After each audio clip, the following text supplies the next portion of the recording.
Fala pessoal, Emerson Lins. Hoje eu vou bater um papo com a doutora Carolina, que é assim uma grande amiga de longa data e que é uma autoridade no assunto quando se trata de crianças com necessidades especiais. Como pretendo chegar a legislar, nós temos que estar buscando conhecimento, né, ampliando nossos conhecimentos para poder atuar com exatidão e com excelência no que nós temos escutado que existe demandas. Agora há pouco eu fui procurado aí por presidente de associação de condôminos, onde me disse que necessitam de um trabalho com urgência nessa área, com crianças especiais dentro dos condomínios. E nada melhor para falar sobre o assunto, para explanar isso para a gente e eu poder absorver conhecimento. E além disso, futuramente, em uma grande parceria, poder colocar isso em prática, porque a ideia é legislar a favor da nossa população e com olhos humanizados a essas pessoas, aí, a nossos pequeninos que realmente precisam desse olhar, dessa atenção, desse cuidado e de profissionais capacitados. Não é isso, Carol? Nossa, nem fala. Obrigada pelo convite, Emerson. Estamos juntos sempre. Pode contar sempre comigo. O que eu puder fazer assim, para ajudar, para ampliar o trabalho aqui no nosso estado, na nossa cidade, a gente está junto. Maravilha. As crianças com deficiência, elas já têm uma necessidade de educação especial, né? Então a demanda de profissionais capacitados, habilitados, se faz assim de grande urgência, né? Nos últimos anos, assim, a tendência no nosso IBGE está cada vez mais alarmante o número de crianças com deficiência que vem crescendo. E agora ainda após a Covid, assim, as coisas estão cada vez mais pior. Necessidade maior ainda de ampliar e desenvolver projetos voltados para essa área, né? Na questão das habilidades individuais, na melhora da qualidade de vida, da saúde mais humanizada, mais integrativa. Então se faz o quê? Né? Necessidade de desenvolver projetos extramuros, né? nesses condomínios, como também dentro das unidades escolares. Os projetos voltados com profissionais específicos, capacitados para trabalhar com cada tipo de deficiência, sendo física, mental ou sensorial, ou até mesmo com necessidades de educação especial, que se faz também importante. Tá? Então o projeto ele tem que ser bem desenvolvido, a seleção de profissionais também capacitados para trabalhar, parcerias com a CEMED, SED, as unidades particulares também educacionais. Então a gente tem uma grande demanda aí por aí, né, a trabalhar. Maravilha, excelente. E assim, é algo que até certo tempo ficava bem margeado, né? Assim, a margem da sociedade era meio que um tabu falar, as pessoas se viam assim retraídas em falar, mas hoje é uma realidade a qual a gente convive, a gente participa e a gente tem que cada dia participar mais. Porque se a gente deixar isso à margem das preocupações do dia a dia, a gente vai ter, assim, como você disse, está aumentando o número dos pequeninos aí com essa necessidade. Então, o que eu, no meu intuito aí, chegando a legislar, o que eu penso e quero e farei é isso, parceria com pessoas que estão altamente capacitadas em conhecimento e em trazer soluções, porque problemas todos nós sabemos que tem muito, né? Sim. Agora o negócio é buscar soluções. Correto. A educação inclusiva, ela vem já, você vê que as pessoas com deficiência, elas estão inclusas dentro da sociedade, né? O que era antigamente segregado não é mais, né? Então eles se fazem. Então o que acontece? Quanto mais a gente desenvolver projetos que vão buscar habilidades individuais, mais autonomia a gente vai dar para elas, mais direito à sociedade, né, de elas estarem inclusas, né, mais qualidade de vida e outra dentro do esporte, por exemplo, né, a descoberta de talentos. A gente tem aí o esporte adaptado, o esporte de rendimento, a gente vê pelas Paralimpíadas, né? Exato, como eles são notáveis, assim, como foi mudado, né? O que era antes e o que é hoje. Então, assim, quando a gente fala de educação inclusiva, a gente fala de melhorias nas questões da autonomia, da autoestima, de talentos, né? De realmente o respeito a estar dentro de uma sociedade. E para isso precisa ser moldado. A sociedade ela é moldada. Ela é moldada porque a educação ela te iguala.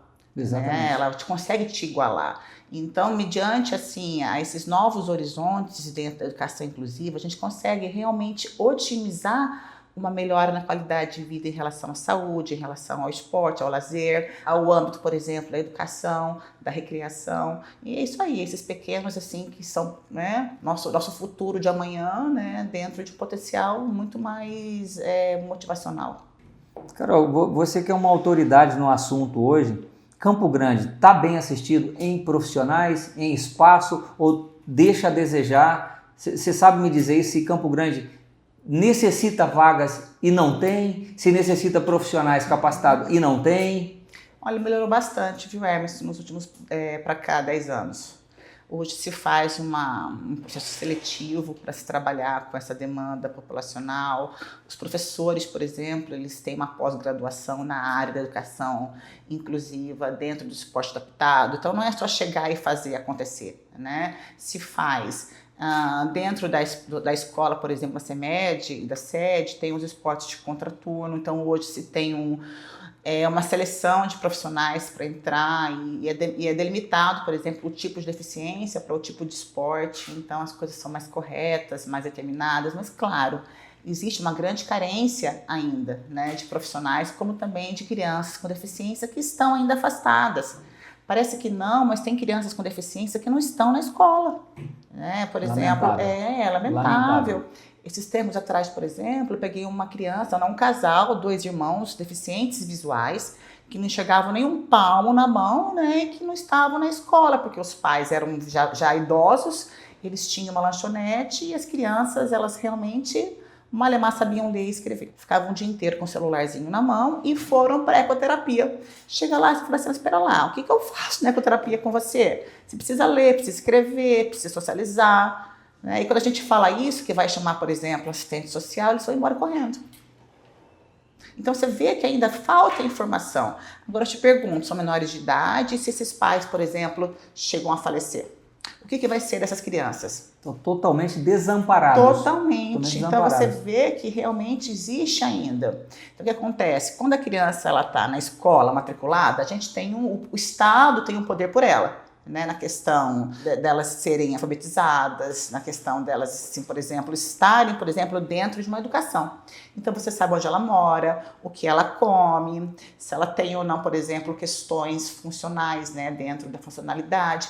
E quando ela não está na escola, o que você faz? Você não sabe, ela não existe. Então a gente tem um aporte do IBGE, né, por exemplo, X de crianças com deficiência do bairro da Moreninha. Sabe que lá tem, porque elas estão na escola matriculada. Então você tem, por exemplo, um levantamento. Você pode direcionar e aquelas crianças que não estão, que estão segregadas, afastadas da escola, ou porque a mãe é usuária de droga, ou porque ela tem algum problema, ela não leva, ou porque ela trabalha o dia inteiro. Muitos partem por uma desestrutura familiar, né? Exatamente. Então, por exemplo, não só os projetos dentro do contraturno, né, na escola, mas também extramuros, os condomínios. Trabalhar com esporte sem limites, né? Trabalhar com realmente levando a informação da educação voltada para o esporte. O esporte é uma excelente ferramenta que a gente tem nas mãos. Exatamente. O esporte te iguala, ele te coloca assim numa igualdade assim que só ele tem esse poder, né, de fazer. E é por aí, é trazer esse projeto, colocar profissionais habilitados dentro das necessidades específicas de cada grupo, né? E levar. E com isso ir mais moldando. É engraçado que quando você pega uma criança com qualquer deficiência e coloca ela num esporte, ela parece que ela se sente importante, né? Ela se sente ali assim melhorada, eu sou importante, olha, eu estou jogando uma bola, eu estou fazendo uma atividade, e aí você gera aquela competitividade ali com eles e isso estimula. Você leva ela para o jogo, você leva ela para a vida. Isso é importante não só dentro do esporte adaptado, mas dentro também das aulas de educação física. Aqui eu estou falando muito, pessoal, da área voltado mais para o esporte, até para a questão das formações, né? Mas não só educação física, mas de artes, português. A gente vê que a escola, né, ela tem que levar essa corporeidade, essa inclusão para dentro.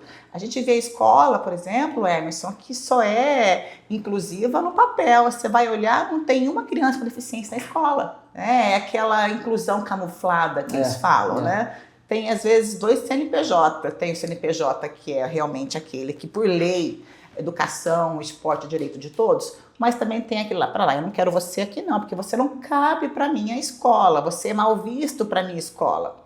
E isso pega muito mal, e Campo Grande tem muito isso ainda. Tem. Muito Infelizmente tem, a gente sabe que tem.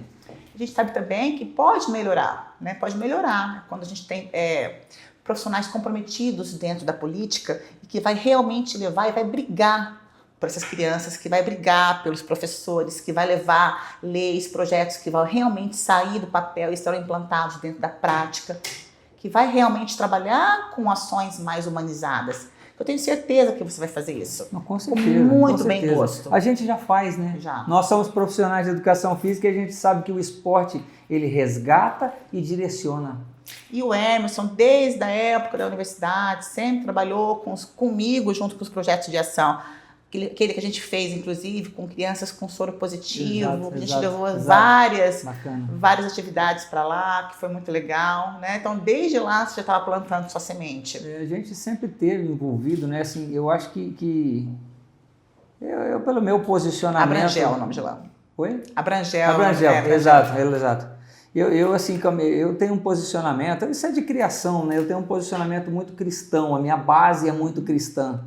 E eu sempre estou nessa assim de que não são apenas orações, joelhinho no chão. Não, tem que fazer. São atitudes, são atos.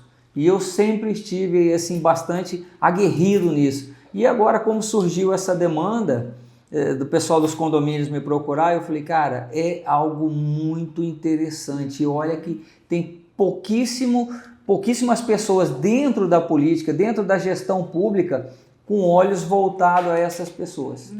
Tem muito no papel, né? Mas quando sai do papel, a questão, por exemplo, de acessibilidade, as dificuldades, as questões também, por exemplo, alimentares. Então você vê que é um trabalho muito complicado de sair. Por exemplo, trabalhar com pessoas, com crianças que têm particularidades mais neuromotoras, né? Você vê que é difícil tirar, alugar, por exemplo, uma Kombi, a questão também, às vezes, da cadeira de roda, não tem, coloca, até tirar, às vezes, naquele transporte não tem acessibilidade, naquela rodovia. Então, é muito complicado, às vezes, você trabalhar com essa locomoção. Então, às vezes, o projeto fica no papel e ele não dá andamento. Opta-se por projetos mais fáceis, né? Opta-se por projetos mais fáceis, que vai dar notoriedade. Não, isso aí está muito difícil. Mas é assim, é algo que... Eu gosto de coisa difícil, eu não gosto de nada fácil, não. Sabe? Eu sempre tive assim, não, se é fácil, o outro faz, deixa difícil para mim. Então, é uma luta que desde já eu já começo a me comprometer com isso, com um profissional capacitado que vai me trazer um leque de o que se fazer, como fazer e fazer com excelência. Com certeza. Fazer com excelência. Então, assim, desde já, eu já quero me comprometer a isso e totalmente amparado por pessoas do bem e pessoas altamente capacitadas. E me sinto honrada em fazer parte, né, desse trabalho. E fará. Muito obrigada comigo. pelo convite mais uma vez. Eu que agradeço, minha querida.